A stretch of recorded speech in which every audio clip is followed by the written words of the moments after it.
Big Elvis diecast reviews. Big Elvis reviews. John tagged me and said, let's see your liveries, your racing car liveries. And this is part of the challenge from Diecast Looney. I don't have much, actually. And what I do have is all carded. But we're going to go for it anyway. This is a green light Indy car, and it's Scott McLaughlin.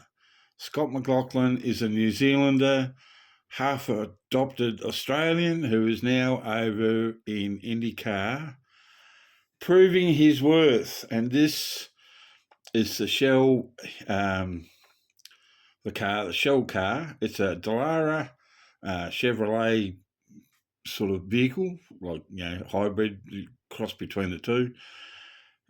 He drives for Team Penske, which is Shell. He drove for Team Penske DJR here in Australia in the supercars, and then he went over to IndyCars. And this was his first car and his first livery from that year. Very cool looking car. I don't know whether you can see it all because it's in the clamshell. But yeah, that's my first. And then his second year, and he's nearly got the same livery now. This was his second year. He's got the PPG livery. These are pretty cool, green lights, and they didn't cost me much. Actually, I think I got them cheaper than that. They were half price, which is why I bought them, because I don't really I follow IndyCar. I follow Australians or New Zealanders doing well around the rest of the world. So that was his second year. Number 3, PPG. Again, excellent job by Greenlight in doing those. They're unusual for me. It's not something I get stuck into. There's a lot of information on the back there that you can look, and they are sponsored, or I don't know what you call it, NASCAR. No, was it IndyCar? They're licensed by IndyCar. So that's cool. Those two. I've got some twin packs, which do have livery. I'm not so much sure about the Jetta, but I do know that the IDR, the one on the right, that was the actual colours of that vehicle. And it did race around, it did go around, Nuremberg. There's not a lot of sponsorship on it because it's basically all VW. There is sort of, what you call that one on the side there, ANSYS sponsorship. There are others there that I don't know whether you can see or not because they're tiny. This one's got Bilstein. That's probably the major sponsor on that one. And there's something else, and I can't read that. But yeah, I'm going to crack these open. I want to do a live stream and crack all these ones open because there's more to come. So you got that, and then you've got the BMW in the BMW colours. Again, pretty hard to see what you got the CSL, the 3-litre CSL, and the 320 Group 5. And these were actual race cars, and these are the BMW colours. There is some sponsorship on there as well. I can't read that because my eyes aren't good enough. If you can see that, good on you. They're cool. I like this style of car. This is the sort of things that I watched and grew up with. I didn't see much American stuff, so I like this sort of stuff.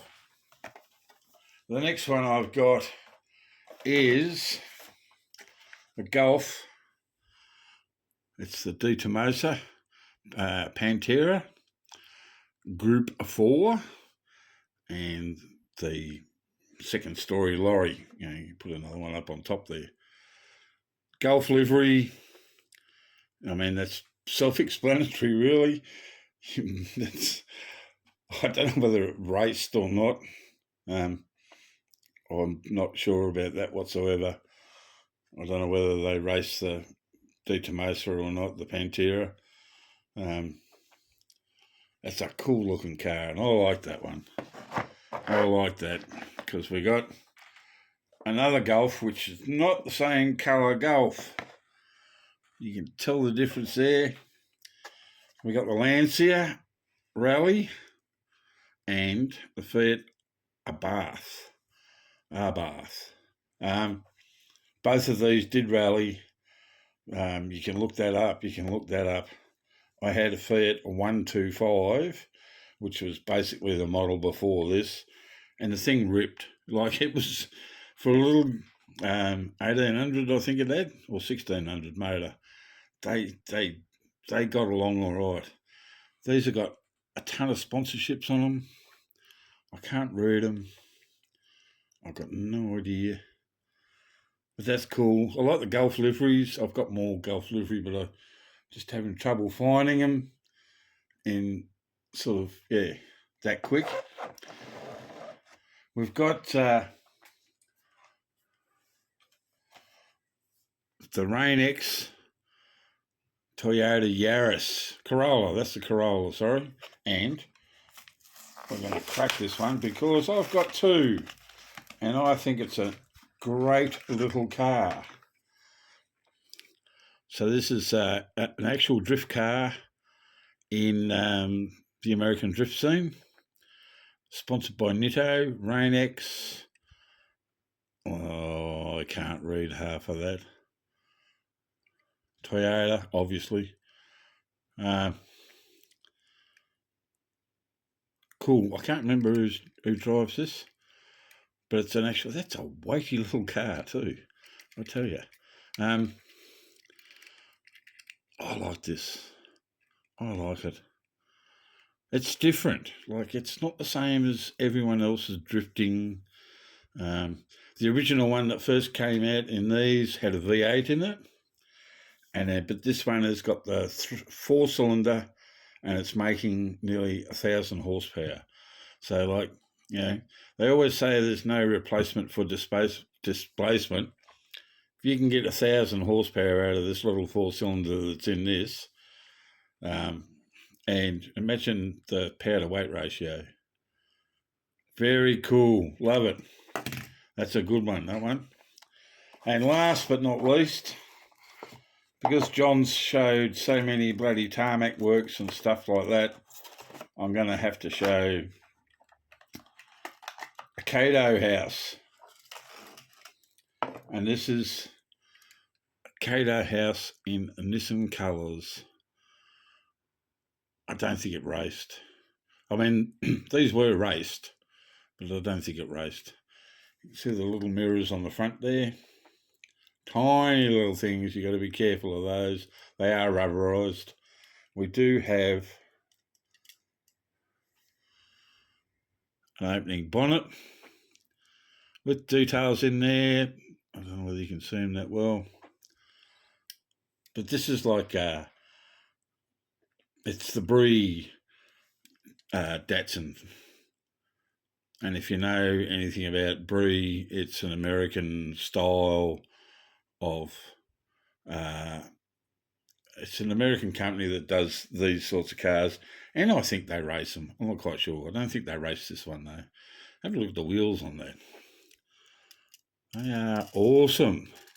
And, like, I love Kato House. That's cool. All right, that's about it. That's all I can find at short notice. So, thanks, John, for tagging me. Thanks, Diecast Looney, for putting this one on. Hope you enjoyed that. I don't have any real race cars apart from the first two. But yeah, anyway. All right. Hooroo.